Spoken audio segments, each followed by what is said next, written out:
Bismillahirrahmanirrahim. Assalamualaikum warahmatullahi wabarakatuh. Izin perkenalkan diri, nama saya Faid Azhar Johari, NPM 10080801818, Fakultas Ilmu Komunikasi. Pada kesempatan kali ini, saya akan mempresentasikan hasil dari penelitian saya yang berjudul Analisis Framing Pemberitaan Wacana Jokowi 3 periode, Analisis Model Pan dan Kosiki dalam Berita Penambahan Masa Jabatan Presiden 3 periode pada CNN Indonesia dan Tempo.co, yang dibimbing oleh Ibu Dian Widya Putri SSMKOM. Konteks penelitian yaitu bagaimana sebuah media, khususnya media online, membingkai sebuah informasi berbentuk produk jurnalistik saat tema yang diangkat adalah seorang presiden atau kepala negara yang merupakan pemimpin di negara Indonesia. Apakah media-media ini sudah melakukan tugasnya sebagai pelaku jurnalistik dengan kaidah-kaidah atau kode etik jurnalistik yang berlaku? Selanjutnya ada pertanyaan penelitian, yaitu bagaimana framing berita perihal wacana diperpanjangnya masa jabatan Kepala Negara Joko Widodo menjadi 3 periode lamanya pada media online Tempo.com dan CNindonesia.com rentang waktu 23 Februari sampai 23 Maret 2022. Lalu bagaimana struktur analisis framing Pan Kosiki yang meliputi sintaksis, skrip, tematik, retoris di Tempo.co dan cnindonesia.com dalam membuat berita wacana diperpanjangnya masa jabatan Kepala Negara Joko Widodo menjadi 3 periode lamanya. Itu juga tujuan penelitiannya, yaitu menganalisis bagaimana framing berita perihal wacana diperpanjangnya masa jabatan Kepala Negara Joko Widodo menjadi 3 periode pada media online Tempo.com dan CNN Indonesia rentang waktu 23 Februari hingga 23 Maret 2022.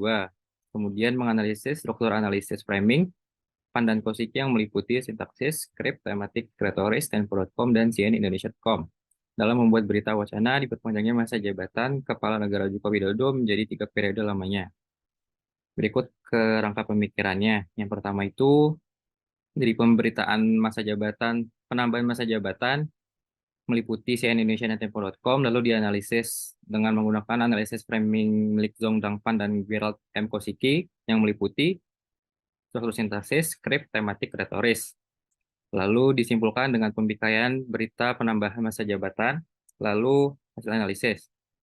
Metodologi penelitian yang digunakan yaitu kualitatif, pendekatannya analisis framing, teknik pengumpulan data observasi dan komentasi, teknik analisis framing Zondang dan Gerald M. Kosiki. Subjek penelitian, berita pada Tempo dan cnindonesia.com perihal wacana penambahan masa jabatan Presiden Joko Widodo menjadi 3 periode selama 23 Februari sampai 23 Maret 2022.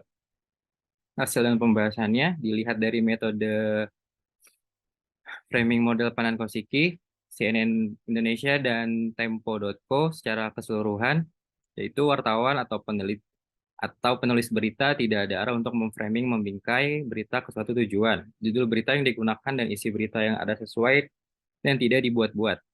Kemudian dari struktur skrip, CNN Indonesia belum sempurna, sampel yang diambil tidak memiliki keterangan tempat di mana wawancara dilakukan atau pernyataan yang diberikan oleh narasumber. Terdapat 2 berita tidak menerangkan kapan wawancara atau pernyataan yang didapat tersebut dilakukan. Sementara Tempo.com juga belum sempurna, yaitu dari sampel berita yang diambil, terdapat 2 berita yang tidak memiliki keterangan tempat di mana wawancara dilakukan atau pernyataan yang diberikan oleh narasumber atau sumber.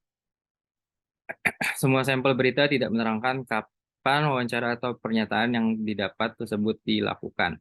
Kemudian dari struktur tematik, CNN Indonesia dan Tempo tidak memperlihatkan kata-kata atau kalimat yang ambigu atau tidak jelas maknanya. Dari sampel berita yang diambil, secara keseluruhan berita dibawakan secara detail dan jelas maksudnya. Dari struktur retoris, CNN Indonesia dari sampel berita yang diambil tidak terlalu menunjukkan penggunaan sebuah kata atau kalimat yang bersifat atau bermakna menekankan sesuatu dalam berita yang dibuatnya. Sementara Tempo.co dari sampel berita yang diambil terdapat 3 berita yang menonjolkan penggunaan sebuah kata atau kalimat yang bersifat atau bermakna menekankan sesuatu dalam berita yang dibuatnya. Kesimpulannya, secara keseluruhan, CNN Indonesia dan Tempo.co sebagai media online mampu menempatkan mereka menjadi media yang netral terhadap isu wacana penambahan masa jabatan Presiden Joko Widodo menjadi 3 periode. Tidak ada unsur yang menyudutkan pihak tertentu ataupun usaha untuk membingkai isu ini dari berita yang mereka produksi. Dilihat dari segi judul dan isi keseluruhan yang seragam, tanpa adanya unsur clickbait. Walaupun masih ada beberapa kekurangan dari unsur berita seperti keterangan waktu dalam setiap berita yang telah dipublikasikan. Sekian presentasi yang saya dapat lakukan. Kurang lebihnya mohon maaf. Assalamualaikum warahmatullahi wabarakatuh.